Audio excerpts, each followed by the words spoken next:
அனைவருக்கும் என் அன்பு வணக்கம்.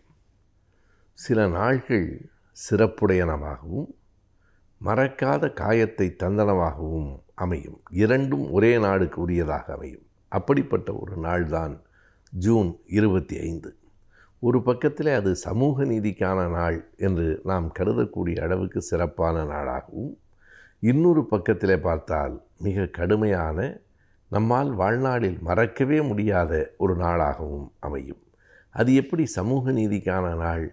இந்த நாட்டில் சமூக நீதிக்கான ஒரு சட்டத்தை மண்டல் பரிந்துரையை ஏற்று அதனை நாடாளுமன்றத்தில் சமர்ப்பித்த, அதன் மூலமாக நாட்டுக்கு ஓரளவுக்காவது அந்த இடஒதுக்கீட்டின் அடிப்படையில் சமூக நீதியை கொண்டு வந்த விபி சிங் அவர்கள் பிறந்த நாள் 1931 ஜூன் 25 தான் விபி சிங் பிறந்தார்.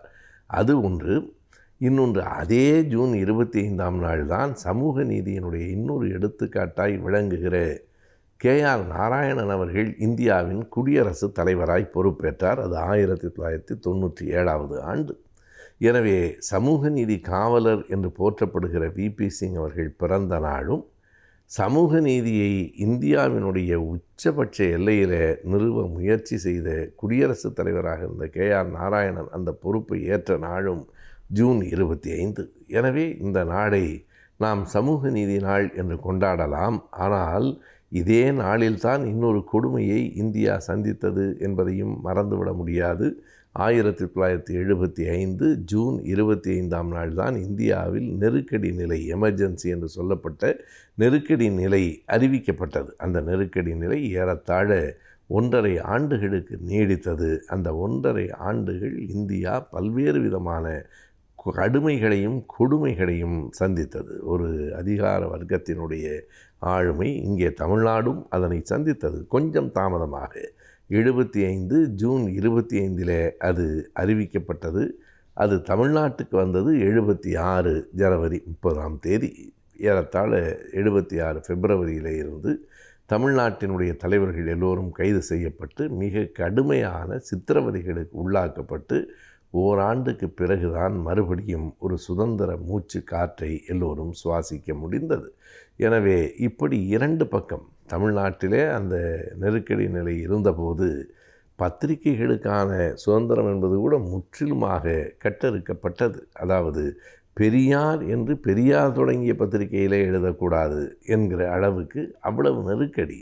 யார் யார் கைது செய்யப்பட்டார்கள் என்பதை கூட வெளிப்படையாக சொல்ல முடியாது. முரசொலியில் தலைவர் கலைஞர் அவர்கள் அந்த செய்தியை நம் தோழர்களுக்கு, கட்சியினருக்கு எப்படி அறிவித்தார் என்றால், நேற்றைக்கு அண்ணா நினைவிடத்திற்கு வர இயலாதவர்களின் பட்டியல். அப்படியானால் அவர்களெல்லாம் நேற்றைக்கு முன்பே கைது செய்யப்பட்டு விட்டார்கள் என்று பொருள். ஒவ்வொரு நாளும் இன்று அண்ணா நினைவிடத்துக்கு வர இயலாதவர்கள் என்று ஒரு பட்டியலிட்டால் அந்த பட்டியலில் இருக்கிறவர்களெல்லாம் கைது செய்யப்பட்டவர்கள். யார் யார் கைது செய்யப்பட்டார்கள் என்று போடக்கூடாது. சரி, அண்ணா நினைவிடத்திற்கு வர இயலாதவர்கள் என்று போடலாம் இல்லையா?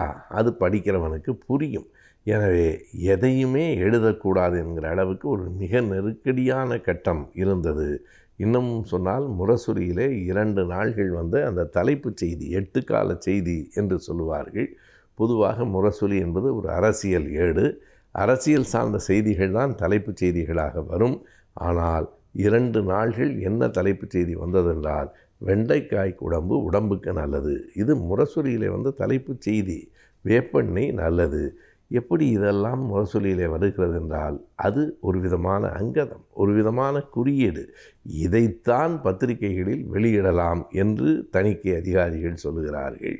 நீங்கள் அரசியல் பேச முடியாது, சமூக மாற்றங்களை பற்றி பேச முடியாது, வெண்டைக்காய் உடம்புக்கு நல்லது என்று எழுதுவதற்குத்தானா நாங்கள் ஏடு நடத்துகிறோம்? அந்த துறை வேறு, அறிவியல் சார்ந்த, உணவு பழக்கம் சார்ந்த பத்திரிகைகள் அதை எழுதலாம். ஆனால் ஒரு அரசியல் ஏட்டிலும் கூட இதைத்தான் எழுத முடியும் என்கிற நிலை இருக்கிறது என்கிற அளவுக்கு மோசமான கட்டமாக இந்தியாவும் தமிழ்நாடும் இருந்ததும் ஜூன் 25 தொடங்கித்தான் நடந்தது.